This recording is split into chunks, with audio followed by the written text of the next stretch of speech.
어느 봄날 한 회사의 팀장 민수는 깊은 고민에 빠져 있었습니다. 그는 누구보다 착하고 성실한 사람이었습니다. 후배들에게 한 번도 불편한 말을 하지 않았고 항상 웃는 얼굴로 모든 일을 감싸 안았습니다.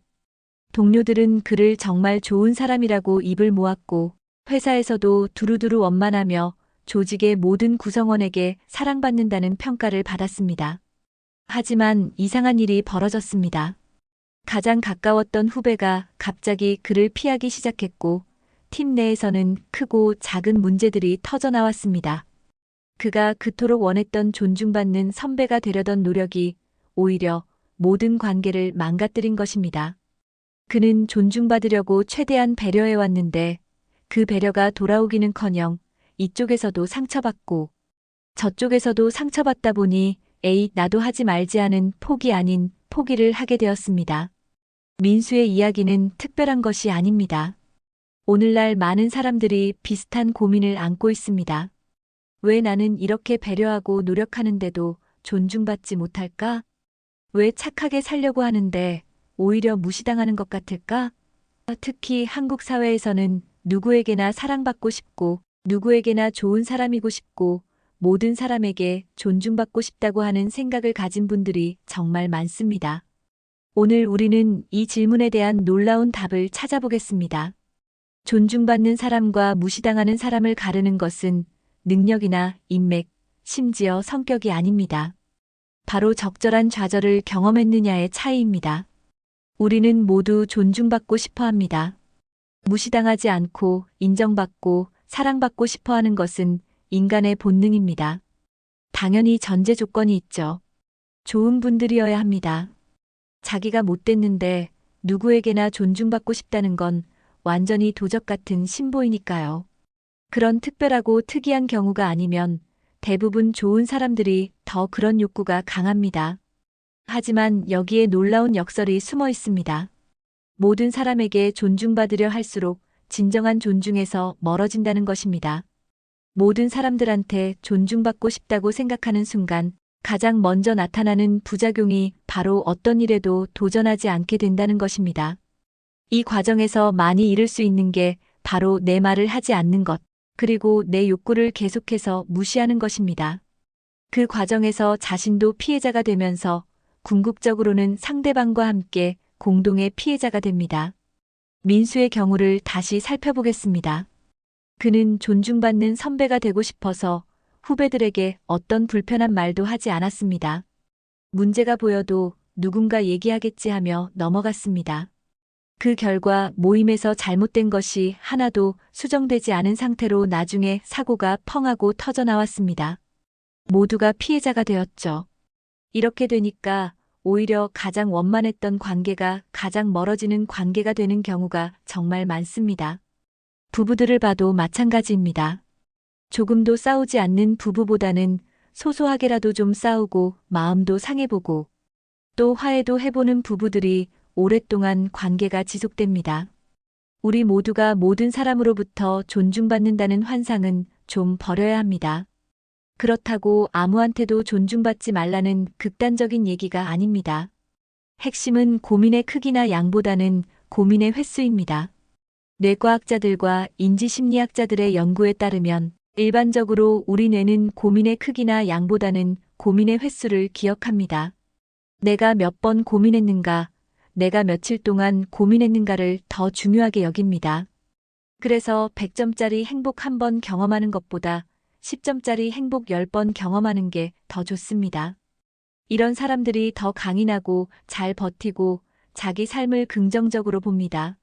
마찬가지로 고민도 성찰도 100점짜리 성찰 한 번 하는 것보다 10점짜리 성찰을 10번 하는 분들이 계속해서 좀 더 깊은 사고, 폭넓은 사고, 지혜에 가까워지는 모습을 보입니다.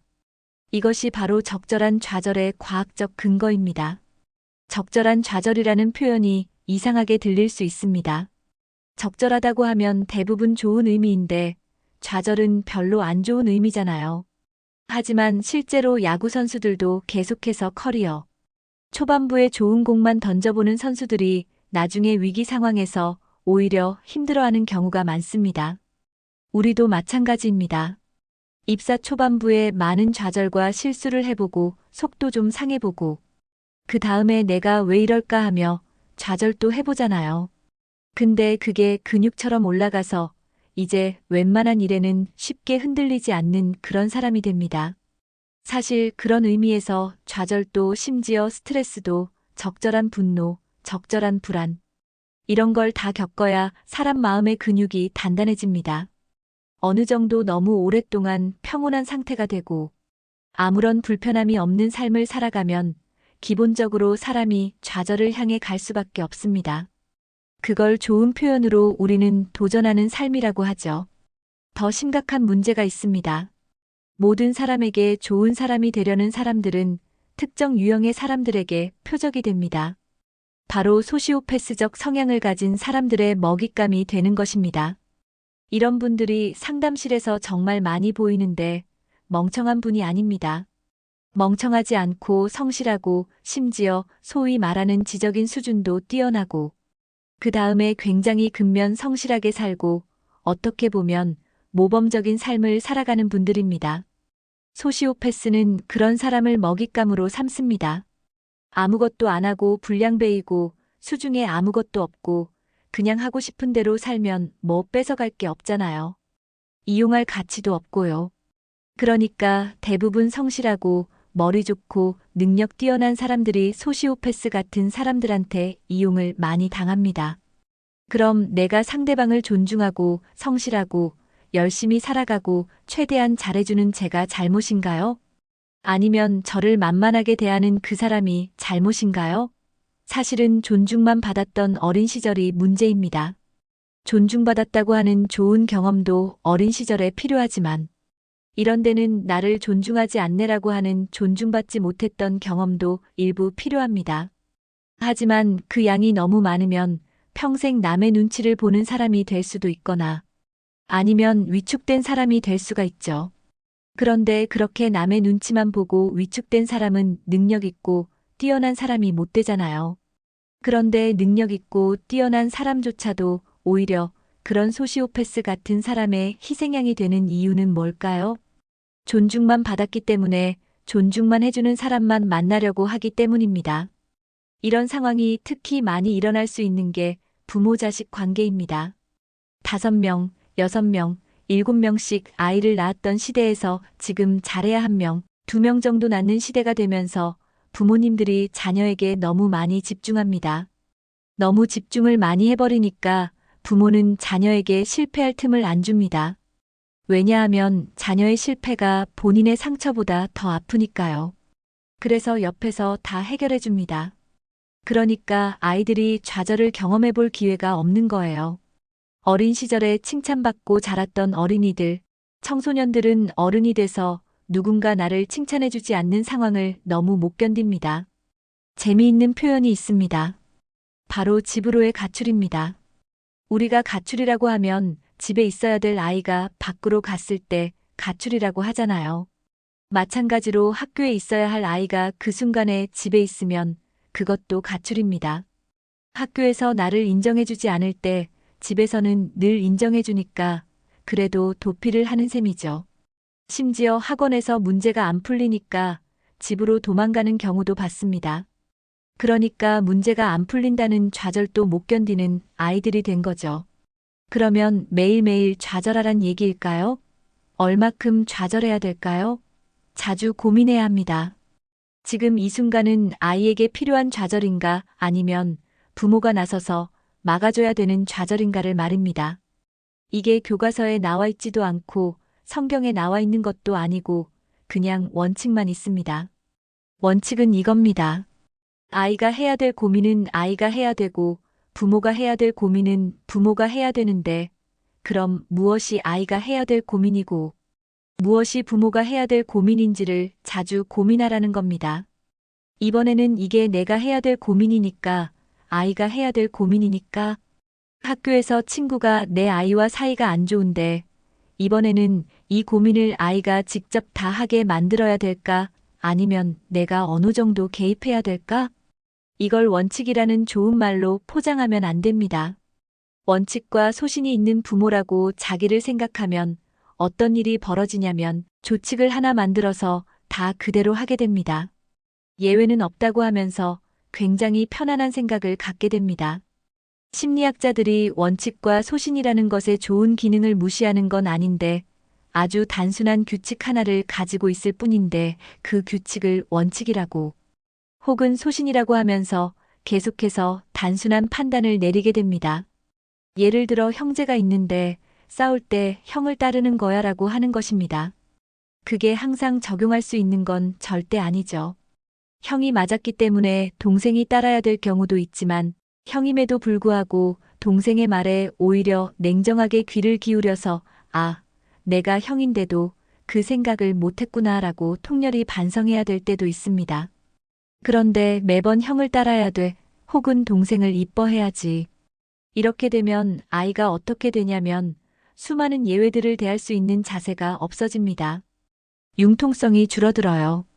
그걸 융통성이라고 세상에서 얘기하지만 심리학에서는 인지적 유연성이라고 부릅니다. 어린이 시절, 청소년 시절에 그렇게 다양한 좌절을 경험하지 못하고 또 관계도 특정 원칙, 특정 규칙에 휘말려서 다양성을 경험하지 못하면 어른이 돼서 정말 힘들어집니다. 소위 말하는 부작용이 있으며 결국은 사회에서 좋은 학교, 좋은 시험을 패스하고 입학하면서도 큰 좌절, 돌이킬 수 없는 좌절을 겪는 그런 인간 유형이 되는 거예요. 과거에 적절한 좌절을 경험하지 못하고 자랐다면 어떻게 해야 할까요? 뭐 어쩔 수 없죠. 과거를 돌이킬 수 없으니까요. 그런데 현재 여러 가지 관계에서 내가 선의로 대했는데, 나를 만만하게 보고 내가 최선을 다했는데, 무례한 사람이 나타나고 나름 친한 친구에게 상처받는 말을 듣고 그런데 내가 과거에 적절한 좌절을 경험하지 못했기 때문에 이 좌절이 나에게 크게 다가온다면 어떻게 이 상황을 벗어날 수 있을까요? 의외로 그런 분들이 굉장히 많습니다. 이런 문제는 결국 좋은 롤모델과 나쁜 롤모델을 다 한 번씩 가져보는 겁니다. 아, 저 선배처럼 해야 되겠다. 아, 저 사람처럼은 하지 말아야 되겠다 하면서요. 그런데 그런 적절한 좌절을 잘 경험하지 못하신 분들이 빠지는 함정 중에 하나가 바로 저 사람처럼 해야 되겠다만 자꾸 생각하는 겁니다. 그래서 좋은 롤모델이라고 생각하는 사람을 한두 번 무작정 설정해놓고 무작정 따라합니다. 그런데 그분들도 완벽한 인간이 아니기 때문에 언젠가는 그분도 힘들어하고 어렵고 실수하는 걸 보게 되죠. 그럼 다시 자기한테 아유, 저런 사람도 안 되는데 내가 뭘 하겠어? 하며 오히려 더 포기하게 됩니다. 위기를 잘 이겨내는 그런 위인들의 일기나 저 사람은 참 자기 관리 잘하는 사람이라고 하는 사람들의 실제 개인적인 삶을 보면 마찬가지입니다. 긍정적인 롤모델을 보면서 이 사람한테 이런 건 꼭 내가 따라해야 되겠다 하는 동시에 종종 부정적 롤모델을 만나는 것도 두려워하지 않으면서 아, 이 사람처럼 하면 큰일 나겠구나 하는 반면교사로서의 역할도 중요합니다. 실제로 노련하게 상담하시는 선생님들이나 정신건강 전문의들이 상담이나 치료를 할 때도 마찬가지입니다. 긍정적 롤모델 7, 부정적 롤모델 3, 혹은 조금 더 넓게 잡아서 긍정적 롤모델 8, 부정적 롤모델 2 정도의 비율로 접하게 합니다. 왜냐하면 7대 3으로 만나면 좀 상처를 많이 받을 수 있거든요. 어쨌든 이렇게 해야 될 걸 따라하고 하지 말아야 될 걸 안 따라하다 보면 자연스럽게 역으로 행동이 마음을 만들어냅니다. 적절한 좌절을 성장기에 경험하지 못했다 하더라도 성인이 돼서 좋은 행동을 따라하고 하지 않아야 될 행동은 안 하고 분별력을 이렇게 하다 보면 자연스럽게 어려서 잘 성장한 사람처럼 마음을 만들어갑니다. 그래서 절대로 자포자기하시면 안 됩니다. 사람이 마음을 자포자기하게 되면 아무런 행동이나 하죠. 그럼 실제로 뇌가 그걸 보고 너는 개차반이야, 너는 구제불능이야 이런 식으로 만들어가서 다시 또 그게 그 행동을 만들어냅니다.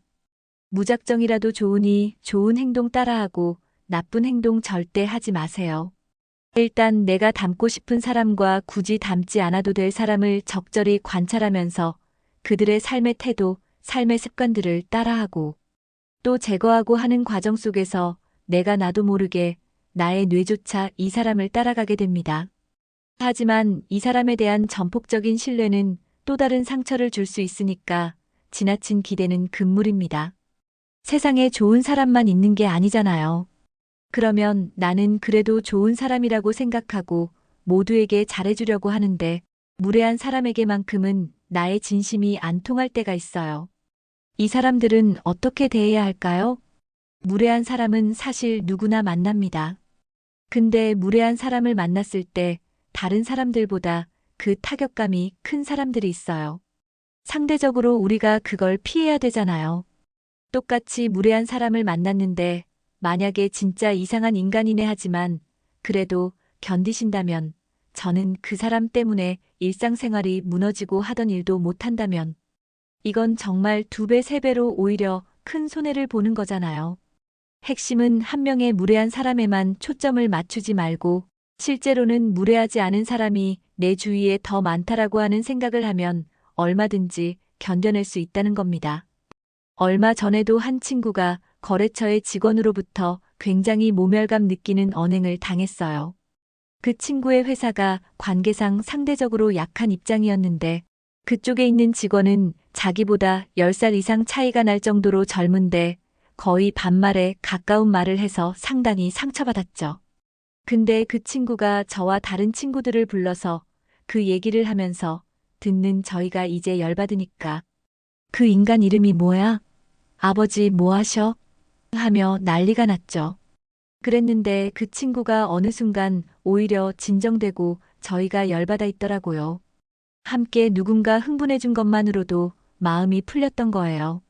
재미있는 건 그 친구가 그렇게 표현했어요.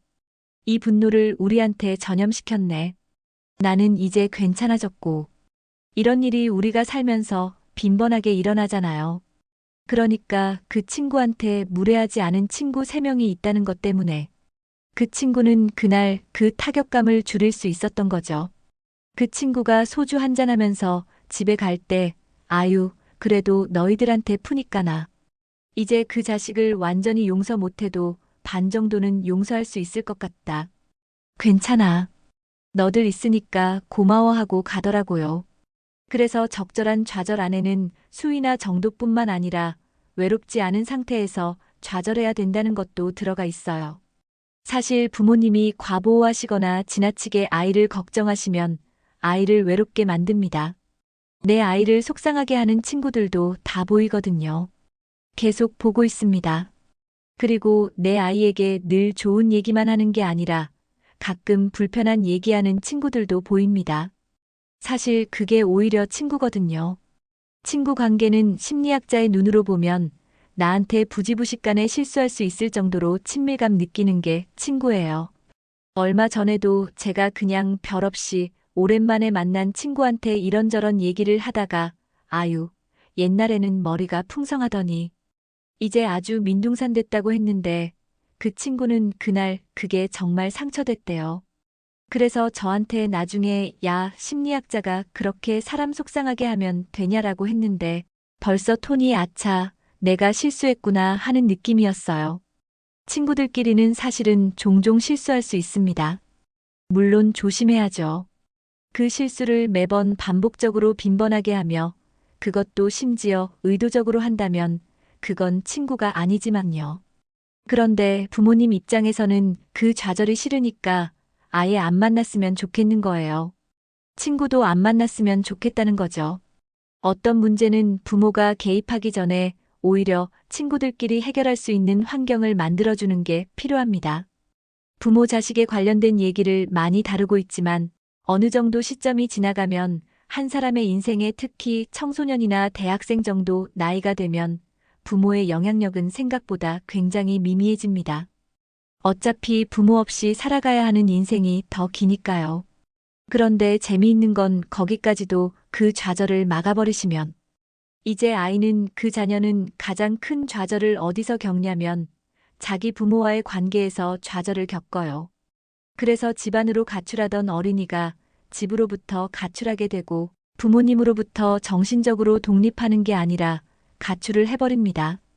가출 청소년의 제일 첫 번째 특징은 연락해도 안 받는다는 것입니다. 연락을 끊죠. 교류가 없어지는 거예요. 그래서 보호도 양육도 이런 것들도 지나치게 하면 반드시 과보호는 극단적 절연을 낳게 되어 있어요. 사실 이건 청소년 자녀를 둔 부모에게만 해당되는 게 아니라 성인 자녀를 둔 부모에게도 해당되는 사안입니다. 왜냐하면 100살을 기준으로 30살의 부모님이 아이를 낳으셨으면 70년을 같이 보는 관계죠. 20대에 낳으셨으면 80년을 보는 관계예요. 우리가 90세의 부모와 60세의 자녀, 100세의 부모와 70세의 자녀가 어떻게 지내야 되는가에 대한 매뉴얼이 없어요. 먼저 경험하신 분들도 없고 성경책에 나오는 것도 아니고 교과서에 나오는 것도 아니고 매뉴얼이 없습니다. 그래서 요즘 많이 심리학자들이 연구하는 게 성인 대 성인이 된 부모 자식 관계입니다. 이거 어떻게 해야 되느냐? 자녀가 어렸을 때부터 준비하자. 잘 준비해서 그렇게 좋은 관계를 계속 유지할 수 있도록 하자는 거죠. 그럼 또 이제 아니, 나는 아이가 어렸을 때 그걸 못했어. 그러니까 나 이제 포기하고 그냥 70년 동안 서로 의절하고 지내야 하는 얘기냐? 하시는 분들을 위해서 지금 부모가 취해야 되는 태도나 자세, 이런 것에 대한 연구들을 최근 많이 하고 있습니다. 모든 사람들한테 존중받고 싶어 하는 사람들이 자주 만나는 인간 유형이 있습니다. 바로 내가 좋은 사람으로 존중받고 싶어서 상대에게 무조건 잘해주다 보니 언젠간 그 사람이 나를 만만하게 본다는 것입니다. 이런 부작용이 정말 가능합니다. 분명히 잘못된 걸 알아서 이 사람에게 지적 아니면 조언을 해주고 싶지만 이 사람과의 관계가 어색해질까봐 그냥 내가 참고 말지, 누군가 얘기하겠지 하며 쉽게 포기하는 경우도 있거든요. 아주 좋은 분이 아주 나쁜 분이 되거나 아주 밝았던 분이 아주 어두운 분이 되는 경우를 보면 고민의 양이 적었다기보단 고민의 빈도가 떨어진 경우가 많습니다. 계속해서 조금씩 불편한 얘기를 서로 꺼내보는 이런 조직들은 이상한 리더가 잘 안 와요. 더 중요한 건 내부에서도 이상한 리더가 높은 포지션으로 계속 수직 상승하는 일도 없습니다.